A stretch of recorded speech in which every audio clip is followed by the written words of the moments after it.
I saw another letter of the Lubavitcher Rebbe. Somebody had written to him that he was struggling with intrusive thoughts and distracting thoughts, maybe lustful thoughts. The Rebbe's response was something to the effect of, "You have time for that?"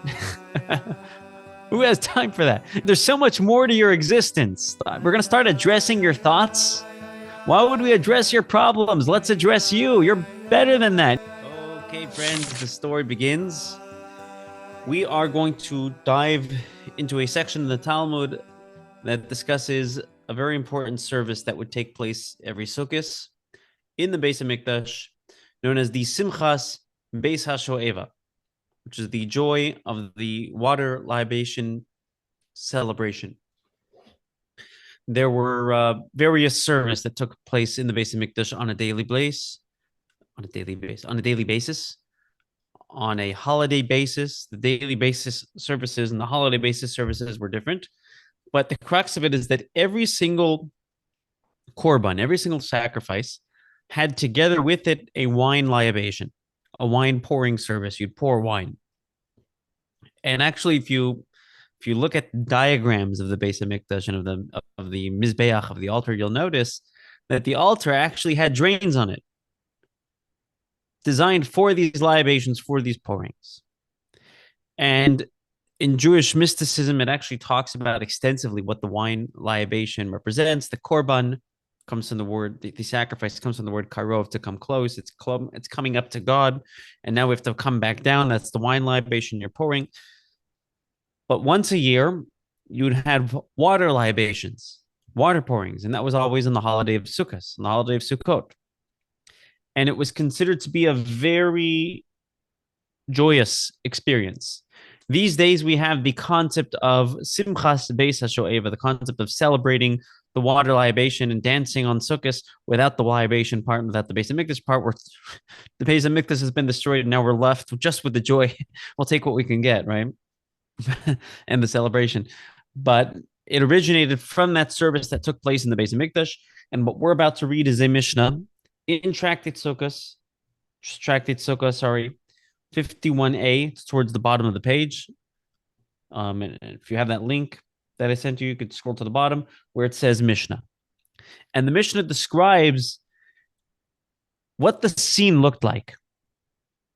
There was like it was a happening thing. Now, just to put things in context over here, together with the mitzvah of the Sukkot service and joy, there was another mitzvah that was happening simultaneously, which was the pilgrimage. Everybody coming up for the holidays 3 times a year, Sukkot, Pesach, Shavuos. Everybody would make their pilgrimage and make their way to Jerusalem. So you had a big chunk of the Jewish community camping out here. And it's like a real party. And the Mishnah discusses what the scene looked like. And as we unfold and unpack this discussion, we're going to glean very important life messages and lessons. You guys with me? Okay. The Mishnah says, one who did not see the celebration of the place of the drawing of the water, the simchas Beis Hashoeva, never saw a celebration in his days. If you didn't see that, it's as if you've never really celebrated. That's how joyous it was. This was the sequence of events. At the conclusion of the first festival day, the priests, the Kohanim, the Levites descended from the Israelites' courtyard to the women's courtyard, where they would introduce a significant repair. As the Talmud will explain, there were golden candelabra atop poles there in the courtyard. And there were 4 basins made of gold at the top of each candelabra. And there were 4 ladders for each and every pole. And there were 4 children from the priesthood trainees. And in their hands were pitchers with the capacity of 120 lug of oil. You know how much oil that is? A lug is about, hold on, got to do some math here. It's about 12 ounces. So what's 120 times 12?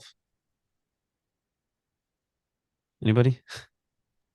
1440. 1440. So 1,440 ounces of oil. I don't know how many gallons that is, but that seems like a lot. That they would pour into each and every basin. They needed a lot of light, so they had extra lighting for this celebration. Like flood lighting, literally. From the worn trousers of the priests and their belts, they would loosen and tear strips to use as wicks. And they would light the candelabra. So you have these huge candelabras that are very high up, that had the capacity of an incredible amount of oil, which means you need large wicks. So they would take their old pants and their old belt straps, they'd roll it up, they'd stick it in there, and that's what they would use to light. And the light from the candelabra was so bright that there was not a courtyard in Jerusalem that was not illuminated from the light of the place of the drawing of the water from the simchas Beis Hashoeva. There was a lot of light there. Okay. The pious and the men of action would dance before the people who attended the celebration.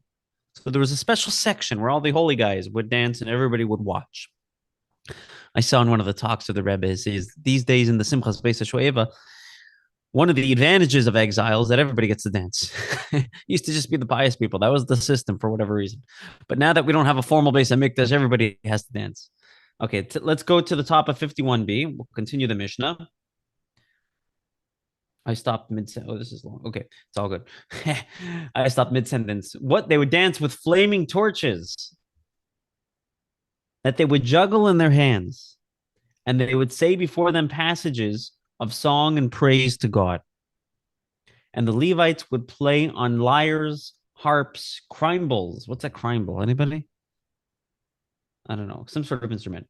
And trumpets and countless other musical instruments. So there was a whole band. The concept of having a band during Sukkot, during Chol Hamoed Sukkot and dancing, again, this goes all the way back to the Beis Hamikdash. The musicians would stand on 15 stairs that descend from the Israelites' courtyard to the women's courtyard, corresponding to the 15 songs of ascent and psalms, which is chapters 120 to 134, upon which the Levites stand with musical instruments and recite their song. So generally, there was this 15 stair stage where Levites would sing, or the choir would be, and that's where the band was. Okay, this was the ceremony of the water libation. Okay, we're going to stop right there because then it just talks about the technical details of how they would pour the water and how they would draw the water and how it was a big to-do, a whole big shebang. Let's take a step back over here. The opening line of the Mishnah said that whoever had not seen the simchas Beis Hashoeva, the joy of the water libation celebration, whoever didn't see this has never seen joy in their life. What is the reason for this incredible joy? I mean, there's a lot of services in the temple. What makes this one so unique?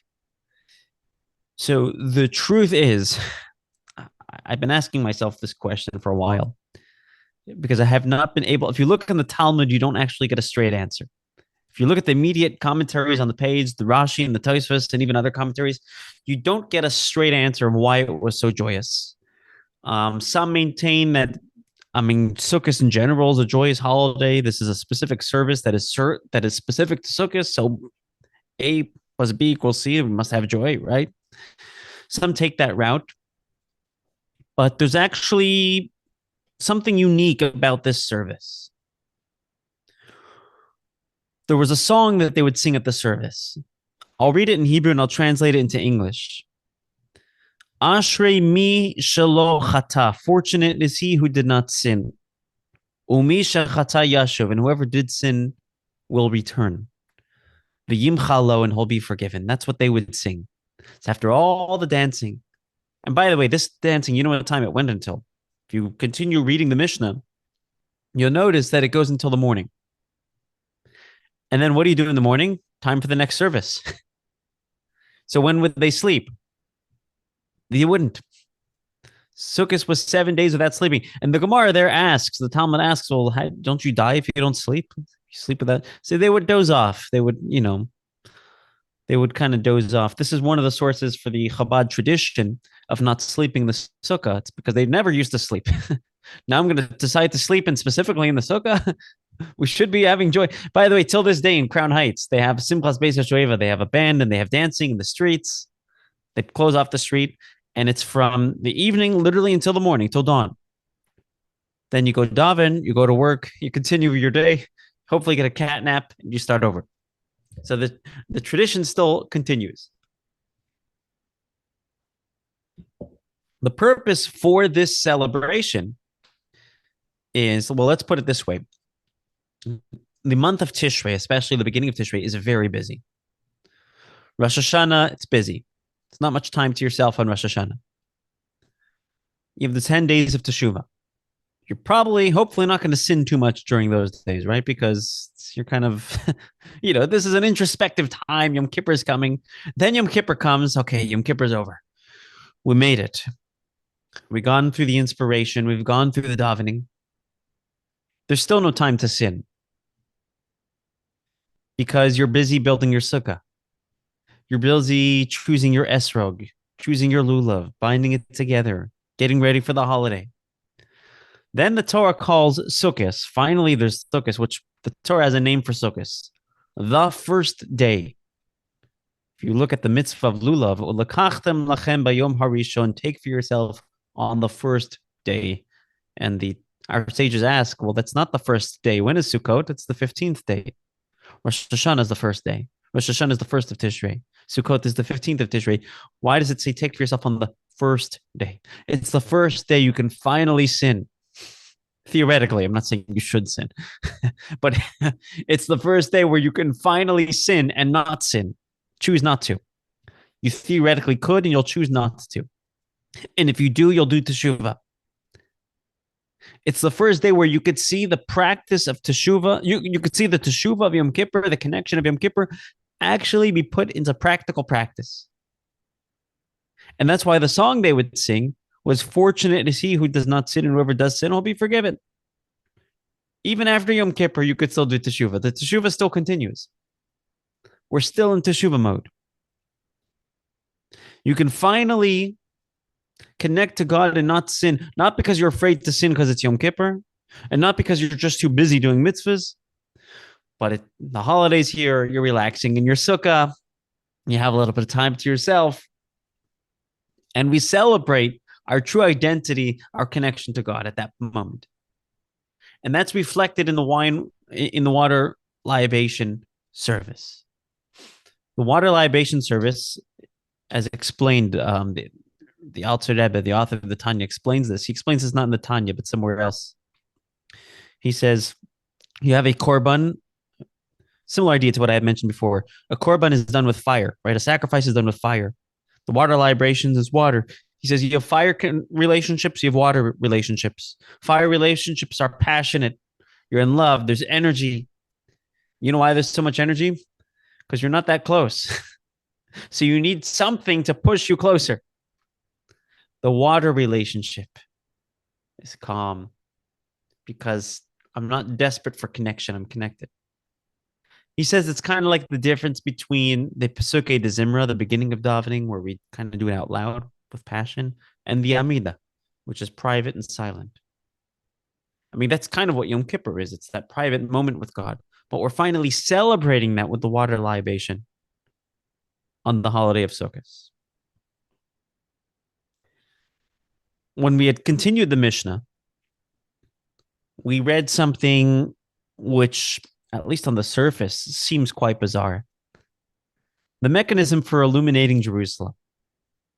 Okay, number one, that's a lot of oil, which I get. You need a lot of oil.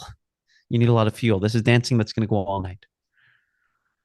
But what would they use for the wicks? Do you remember? Do you remember what we read in the Mishnah? What were these wicks? I'm opening up the page here. The wicks were the pants and the belt of the young Kohanim. They used the withered up pants and belt for the Kohanim.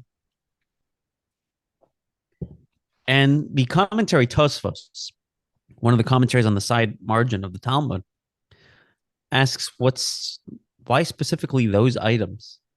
There's other withered clothing. Every Kohen had 4 clothing pieces, 4 standard clothing pieces.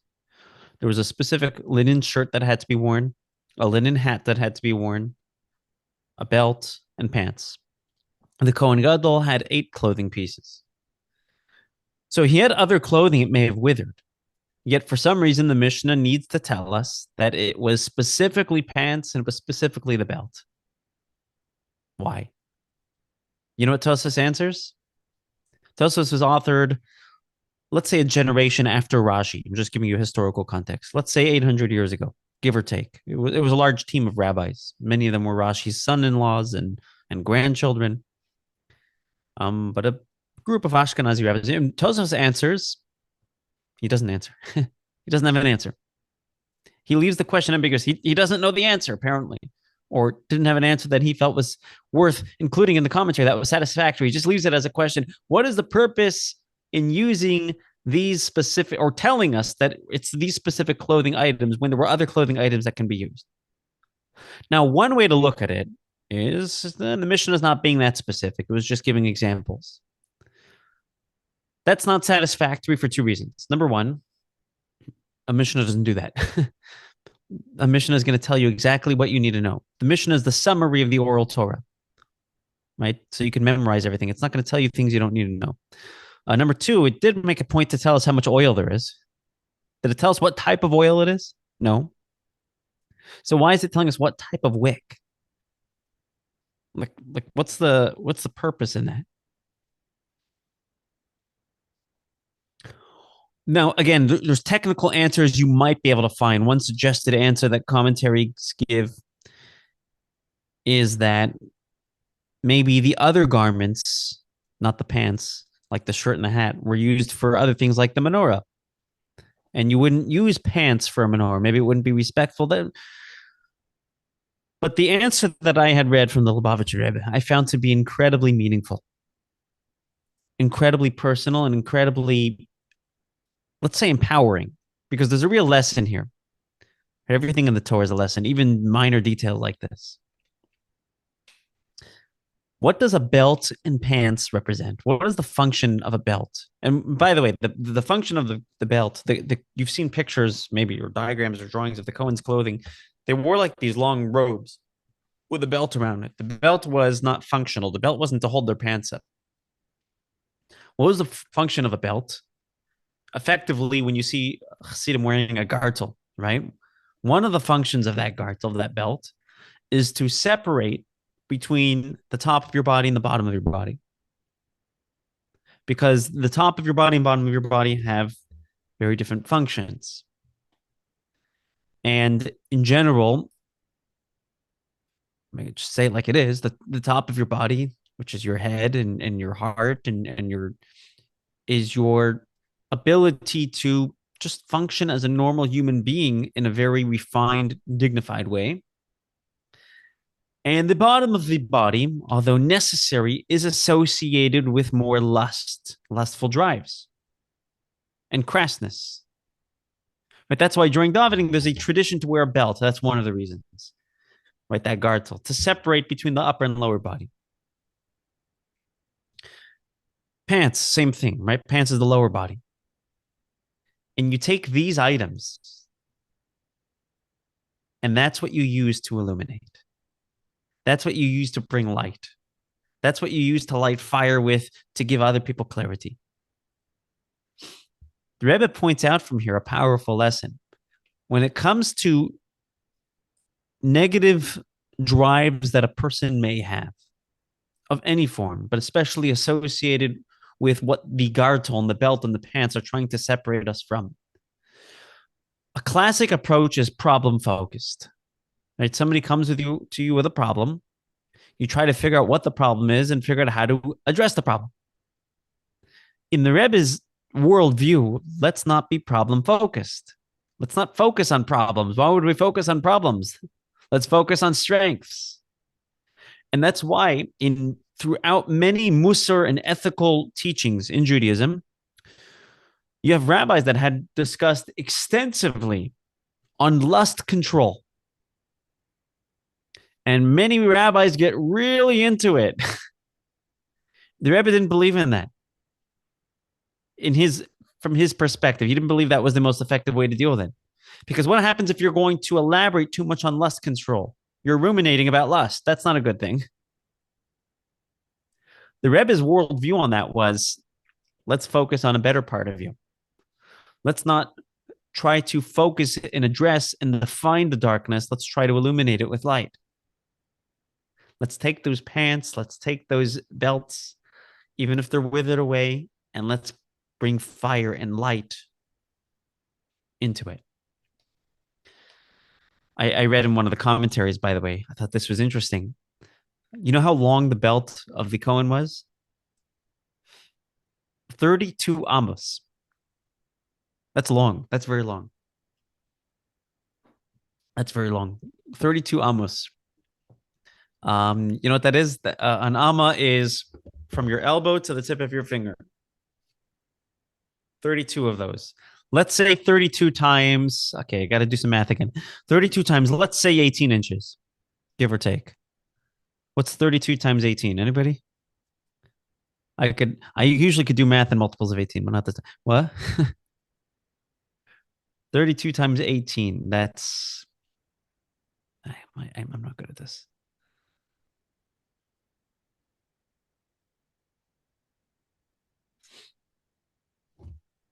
I don't know. I see you guys running the numbers here. 576. Okay, so that's a lot of that's big. That's a lot of inches. 500 inches, right? It's a huge belt. But what's the significance of 32? 48 feet long. 48 feet long, right? They'd wrap it around themselves. So I guess the bigger the Kohen, yeah, exactly. The bigger the Kohen, the easier probably was for them to carry around. But why 32? Because 32 in Hebrew is lamed bet, lev, heart. And the negative energy has to be turned into fire, lit on fire, channeled back into our heart. That's what the commentaries explain. In the worldview of the Rebbe, the lesson that he had derived from this is that instead of focusing on people's problems and addressing their problems and ruminating on their problems, and maybe by the time you get to the solution, they've been patient enough to realize that there is a solution and not given up on themselves. Why don't we just sidestep the problem and focus on the solution? Sidestep the problem and focus on strengths. If you look at throughout many of the letters, the Lubavitcher Rebbe's personal response up in the Igros Kodesh in his letters, where people write concerning, especially when it comes to issues of lust and stuff like that, but even other issues when it comes to intrusive thoughts and things like that. The Rebbe's response often is in Hebrew, and I'll say it in English afterwards: Hesach hada'as. Divert your attention. It doesn't just mean distract yourself, but divert your attention to focus on something deeper. Focus on a better self, not the self that is, not the self that is distracted, but or being intruded, but a better self. The way they'd say it in modern therapy is there's no perfect client. You're never 100% bad. So focus on the part of you that is good, even if it's 1% out of 99. But focus on that deeper stuff. Divert the attention. Instead of focusing on what these pants are representing and what the belt is representing and what it's doing and how it's trying to separate, and we've got to separate from evil. We got to light that on fire. We got to illuminate. We got to bring light. A little bit of light chases away a lot of dark. I saw another letter of the Lubavitcher Rebbe. Somebody had written to him that he was struggling with intrusive thoughts and distracting thoughts, maybe lustful thoughts. He wasn't too specific. The Rebbe's response was something to the effect of, "You have time for that?" Who has time for that? There's so much more to your existence. We're going to start addressing your thoughts. Why would we address your problems? Let's address you. You're better than that. You're much larger than that. Like the famous teaching, you have Parsha Ki Teitze, where we had a few weeks ago, where it talks about the rules of engagement in war. And it says, Ki Teitze la milchama al oivecha. When you go out to war against your enemies, here's the rules. And the commentaries ask, why does it say you go out to war against your enemies? Who else would you go out to war against? The Torah should just say when you go out to war against your enemies, as implied. But one way to look at it is when you go out to war, al oivecha, go above your enemy. Rise above the Yetzer Hara. Don't identify it. Identify with a deeper self, with a more preferred self. In this case, that represents identifying with the light, not with that which the belt is trying to separate you from. Identify with the solution, not the problem. Identify with with your strength, not your weakness. They're both present, right? So which one are we going to shed light on? Illuminate the better part of yourself. I mean, it's the classic. A little bit of light chases away a lot of dark instead of addressing darkness, because there's not really anything to talk about. I read a story where I think it was the Rebbe Rashab, Rabbi Shalom Dovber of Lubavitch. He would no, sorry, it was the Tzemach Tzedek. His name was Rabbi Menachem Mendel of Lubavitch, the Lubavitch Rebbe, but many generations ago, the same name. He was teaching every Shabbos morning. He was teaching Hasidus. He was teaching Hasidic teaching before davening, and there was light coming in through the window. I guess they didn't have natural lighting. I mean, they had natural lighting, didn't have electrical lighting. Light was coming in through the window, and this one person realized he's blocking the Rebbe's light. His shadow's getting in the way. And he's thinking to himself, in his own mind, I should probably move, so he could see better. And then he says, you know what? Why don't I stay? If I represent darkness, why would I just step away? Why don't I have the Rebbe elevate my darkness? He's going through this philosophical discussion in his own mind. As he's thinking this, he doesn't say it. As he's thinking this, the Tzemach Tzedek says to him, or says in context of what he was teaching, that our job is to put darkness aside to light, so light can shine through. We don't just address darkness. And he goes, oh, and he steps aside. I'll give you another example. I was listening to a therapist who was giving like a training. I thought this was fascinating. And he says that when he talks to couples, a couple comes into therapy, they're going through a hard time, obviously, which is why they signed up for therapy, for couples therapy. And the question which is natural to ask, but you don't want to ask, is, hey, what's going on? Because what you're doing is saying, share darkness. Don't do that. In other words, you're meeting them at their negative self, at their negative point, at their low. Obviously, there are highs. There are better parts to the relationship that they're not going to show you at that moment, which is why they're coming, right? But you want to meet them there. That you don't want to meet them at the part of the relationship that they're showing you. So you don't want to ask, hey, what brings you here? What you want to ask is, hey, how did you guys meet? Assuming they're married, they liked each other at one point when they had met. Bring in light. Don't focus on the darkness. Focus on the light. Prioritize light over dark. Prioritize illuminating the pants, the belt, rather than focusing on what it represents, on the limitations that it comes with. I'll share with you another story that really highlights this point on a more global, less personal, but more global and political level. And some of you may be familiar with this story. But many generations ago, many decades ago, Bibi Netanyahu was serving as the Israeli representative for the United Nations. He was visiting New York, and he went to Chabad World Headquarters 770 on Simchas Torah. And he shows up, and it's like 10 o'clock at night. They're about to start the Hakafa, the dancing of the Torahs. Thousands of people packed in this room getting ready for the dancings of the Torah. And it's right before the evening service, and somebody grabs Bibi and says, why don't we introduce you to the Rebbe? And they bring Bibi all the way to the Rebbe, and they engage in a conversation that apparently took 45 minutes. So you have thousands of people waiting, and the Rebbe felt apparently that this conversation was crucial. And Bibi had repeated this story. You can look it up on YouTube. But among the things that the Rebbe had shared with Bibi was that he is working in a place that is called a house of lies, a house of darkness, aka UN. This is what the Rebbe told him. This is back then. It's probably gotten worse. The Rebbe said, you're working in a house of lies, a house of darkness, and your job is to share truth, not try to argue with people's darkness. A little bit of light dispels a lot of darkness. And you're there to be that candle of truth, that this is the land that God gave to the Jewish people. And there's just a factual truth. and addressing the nitty gritty, the little details of this. And this is what you guys said, and this is what we agree. Shed light. Don't focus on the darkness. A little bit of light dispels a lot of darkness.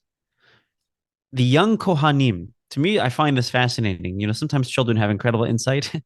I don't know who instructed these Kohanim to do this or if they did it on their own volition, but the young Kohanim understood that we have to take our drive that often pushes us into dark places or pulls us into dark places. The belt, what it's separating us from, the pants, what it's covering. Instead of trying to address it, illuminate it. Use that to illuminate the joy. And that's why one of the reasons why the joy of the simchas Beis Hashoeva, the joy of the water libations on Sukkos, was so incredible, greater than any other joy. Okay, that's my story, and I'm sticking to it.